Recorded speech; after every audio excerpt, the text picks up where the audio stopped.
Jā, labi, paldies. Man Gita šodien prasīja, ka es izstos tādu uztraukusies, ka es taču esmu vecs dinozaurs un runājis daudz un visur. Bet es tiešām uztraucos, jo šī ir tēma, kas ir mana sirdslieta. Un tā domājot, ko es gribētu jums pateikt, šodien es gribētu jūs iedvesmot katru mazliet un apdomāt tā dziļāk, kas ir tas darbs, ko mēs veicam. Jo mans stāsts atbalsts sniegšanā ar bērniem, bāriņiem, bez vecāka gādības palikušiem bērniem sākās 20 gadus atpakaļ, kad es strādāju rūpbērnā, bet man studiju laikā praksi neļāva iziet rūpbērnā, bet bija jāiet uz jāizvēlas cita mērķa grupa. Un ko es darīju? Es aizbraucu uz bērnam Sprīdītes Jūrmalā, teicu, ka man vajag praksi, un vienkārši trūka darbinieku, man pieņēma darbā. Un tajā laikā es rakstīju prakses darbu par puisi, 9 gadus vecu, kurš regulāri pazuda. Un mēs viņu visbiežāk atradām Kauguros daudzdzīvokļu nama trepu telpā, sēžot pie savu vecāku durvīm. Un tad arī es saskāros ar jauniešiem, kuri bija izgājuši jau patstāvīgā dzīvē, bet regulāri nāca pie aprūpas iestādes logiem, durvīm un prasīja ēst saviem iepriekšējiem draugiem. Un man direktori tajā laikā teica, nē, kad nevajag dot, bet mēs pa kluso vienmēr izdomājam, kā iedot, un vienmēr es mēģināju arī aprunāties ar jauniešiem, kas nāca pēc atbalsta. Es domāju, ne jau tikai pēc maizes. Un tad 10 gadus vēlāk mēs satikāmies ar šeit daudziem klātesošiem, kas sēž zālē, arī Martukāni un Sosbērnu ciematiem, un rīkojām akciju pie Saeimas, šuvām lācīšus un stāvējām pie Saeimas durvīm, deputātiem devām lācīšus. Un lemjot par 2014. Gada budžetu, vai tu atceries par Annu, kur dzīvo bērnamā. Un šodien ir 24. gads, un es atkal strādāju rūpbērnā, un mēs esam atvēruši inovatīvu pakalpojumu jauniešiem ar smagiem garīgi rakstura traucējumiem, kuri dzīvo patstāvīgu dzīvi. Un tie izaicinājumi praksē, šodien es domāju, ka arī mums jāparunā par to, kā atšķiras vienkārši labs cilvēks, kurš vēlas palīdzēt no profesionāla sociālā darbinieka. Sociāls darbinieks vada mērķtiecīgi strukturētu atbalsta procesu, apzināti pielietojot teorētiskas zināšanas un metodas un pieejas darbā ar konkrētu mērķu grupu. Un mūsu mērķa grupa ir cilvēki ar garīgi rakstura traucējumiem, kas ietver faktiski arī 2 atšķirīgas mērķa grupas, kas ir cilvēki ar psihiskām saslimšanām un cilvēki ar garīgās vai intelektuālās attīstības traucējumiem. Mazliet par statistiku Latvijā es ieliku prezentācijā, tāpēc, ka mums ir jāzina cilvēku skaits, kuriem ir nepieciešams atbalsts, un Latvijā tādi ir 26,000 cilvēku, kuriem piešķirta invaliditāte. Un bērni ir 3,600. Bērnu sadalījums ārpusģimenes aprūpes veidos ir samazinājies bērnu skaits institūcijās, bet kopējais bērnu skaits Latvijā ir samazinājies un ir izveidots specializēto audžģimeņu institūts, kur uzņem vairāk arī bērnus šobrīd ar invaliditāti. Bet ko tas nozīmē mums šodien? Mums ir jāplāno pakalpojumi, ko mēs piedāvāsim jauniešiem ar invaliditāti pēc ārpusģimenes aprūpes arī specializētās audžģimenēs. Un tas jau ir jādara laicīgi tagad, nevis tajā brīdī, kad iestājās jaunietim pilngadība, vai viņš pārsniedz noteikto vecumu, kad var saņemt atbalstu. Nu, lūk, kas ir pamatprincipi, kas palīdz organizēt un sniegt atbalstu, ir šī izpratne par to, ka sociālais pakalpojums mūsdienās vairs nav tikai tas, kurš uz laiku aizvieto kādas atbalsta sniegšanu, lai kompensētu vai mainītu uzvedību, bet mūsu mērķis un uzdevumiem ir jābūt balstītiem uz cilvēktiesību pieeju, kas nozīmē, ka katram un ikvienam sabiedrības loceklim ir tiesības dzīvot patstāvīgu un neatkarīgu dzīvi.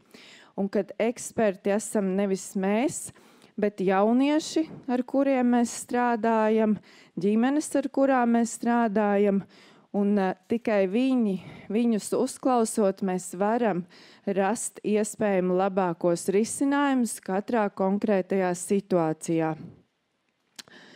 Un tieši tāds ir pakalpojums, ja mēs plānojam pakalpojumu saturu, tad tikai tāds pakalpojums, kas ir vērsts uz personu centrētā veidā, ir pietiekami arī elastīgs, jo mēs bieži pieturamies tikai pie ārēji formālajām prasībām, piemēram, sociāla pakalpojumu sniedzējiem, cik mums jābūt personālam, cik ir plītīm, cik ir kvadratūrai, bet tieši vairāk fokusu mums jāvērš ir uz metodēm, kādas mēs izmantojam, sadarbības partneriem, lai šis pakalpojums nav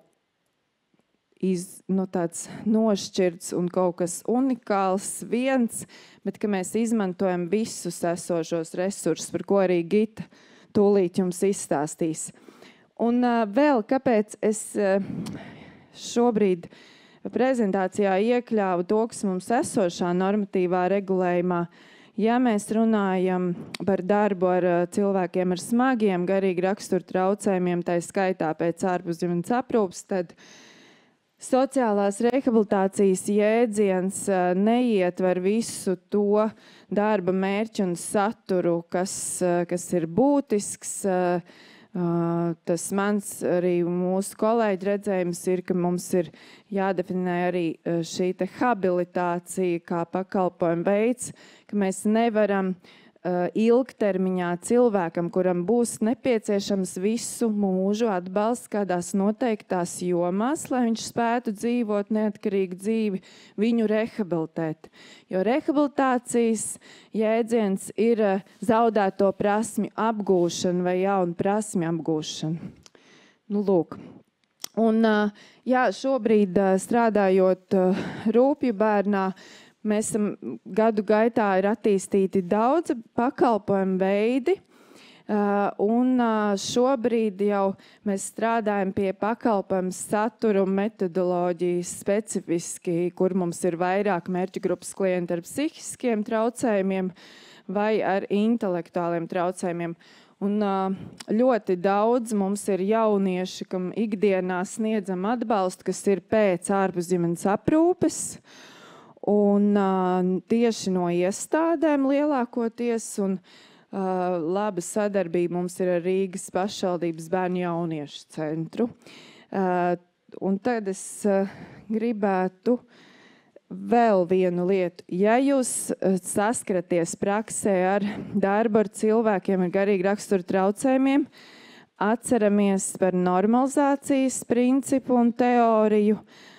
Kustība par neatkarīgu dzīvi ir ļoti labus latviešu valodā materiāls par šo sagatavojis. Un to, ka dzīves kvalitāte ir tas mūsu indikators par to, kā katrs no mums sabiedrībā, mūsu kopienā jūtās. Un tas attiecināms ir uz ikvienu no mums, un arī uz cilvēkiem ar garīgi rakstura traucējumiem, ka viņiem arī ir tiesības patstāvīgi pieņemt lēmumus un ar atbalstu visās noteiktajās dzīves jomās.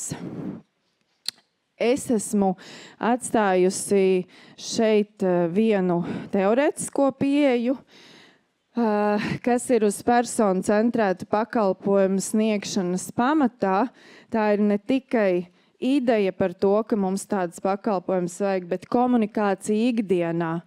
Ja mēs gatavojam ēst, tad nevis mēs gatavojam, aprūpētājs gatavo ēst, bet visas darbības veids pats klients pēc savas izvēles. Un ja viņš vēlās ēst 9, bet otrs vēlās ēst 11, jo viņš dzer psihotropos medikamentus, kur no rīta ir ļoti liela apātija, grūtības piecelties, slikta dūša, mēs to ņemam vērā. Mums nav svarīgākais darba organizācija un aprūpētāja diena. Aprūpētājs ir tikai līdzās tajā atbalsta sniegšanā, kas ir jaunietim. Un sociālā darbinieka loma ir saprast, kā šo personu vērstu pieeju ieviest pakalpojumā praksē un individuālā līmenī. Atceramies, galvenā loma plānošanā ikdienas ir nevis man kā speciālistam, bet cilvēkam, ar ko es strādāju. Vēl 4 lietas - izvēle, privātums, neatkarība un iekļaušana nav tas pats, kas integrācija. Integrācija ir tas, ko mēs darām ceļā uz iekļaušanu. Iekļaušana nozīmē, ka ik viens, arī cilvēks ar smagiem garīgi rakstura traucējumiem, var būt mums līdzās gan kultūras pasākumos, gan sportā, gan aktīvajā dienas nodarbinātības pasākumos. Lūk. Es dodu vārdu Gitai, jo deinstitucionalizācijas projekta ietvaros Gita ir šobrīd vadītāja grupu dzīvoklim, un viņa pastāstīs par viņu praktiskajiem izaicinājumiem. Paldies.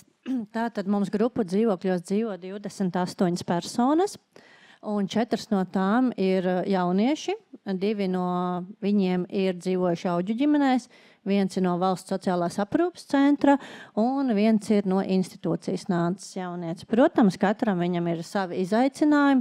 Absolūti var redzēt, kāda ir bijusi iepriekšējā pieredze. Arī par traumām vai mazākām traumām dzīvojot Audžu ģimenēs ļoti ir novērots, ka tās var būt mazāk. Tātad sociālajā namā, kur esmu vadītāja, viņš ir tā kā saucamās kojas, kur ir kopistiska virtuve un toalete, bet ir katram sava istabiņa, kur viņi dzīvo, un šeit aprūpi 24/7. Taču mums ir 2 pagastos grupu dzīvokļi, kur mums cilvēki dzīvo arī patstāvīgi, taču ir, kā jau arī Kristīna minēja, kad šīs prasmes mēs vairs nevaram iemācīt, bet galvenais ir noturēt. Un līdz ar to nākamo nedēļu man ir plānots piesaistīt arī sociālo rehabilitētāju, jo es redzu, ka ir lietas, ar ko viņi netiek galā, bet viņiem nav vajadzīgs tik intensīvs atbalsts kā šiem cilvēkiem, kas dzīvo sociālajā namā. Tātad, jā, vairāk vai mazāk par grupu dzīvokļiem.